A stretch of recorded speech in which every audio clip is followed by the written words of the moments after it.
نظم کا عنوان ہے مڈل کلاس لوگوں کا المیہ، اور اسے لکھا ہے سدرا سحر عمران نے۔ گھڑی کی سوئیوں کی طرح نوالوں کے گرد گھومنے والے 2+2 8 کا خواب دیکھتے،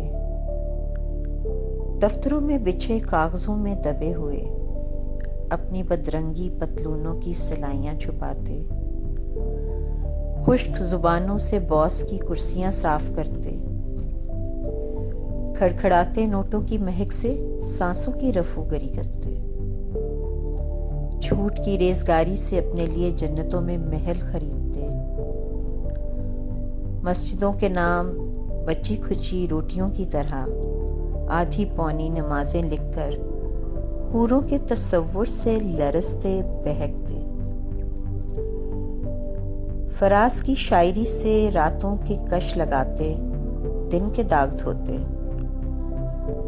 پہلی تاریخوں سے کسی محبوبہ کی طرح عشق کرتے ہوئے مہینے کے آخری دنوں کو ایک ڈراؤنا خواب سمجھ کر بھول جانے کی خواہش کرتے، چائے کی پیالیوں میں کوڑے کسیلے وقت کی نمکینیاں گھولتے، فٹ پاتھوں پر رنگین آنچلوں کی سرخی سے نت نئی خبریں بناتے، زندگی کے ٹھڈے لاتے کوسنے کھاتے، بڑی گاڑیوں کی چھڑکیاں سنتے، اپنی بیمار کھانستی رینگتی ہوئی سواریوں کے آگے ہاتھ جوڑتے گڑ گڑاتے، بسوں ویگنوں رکشوں کے چنگھاڑتے ہارنوں میں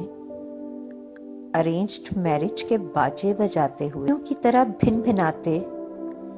ایک ایک روپے کے لیے 100 گالیاں پھانکتے، موت کے گریباں میں جھانکتے،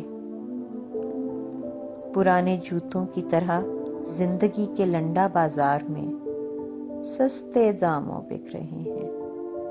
سستے داموں بک رہے ہیں۔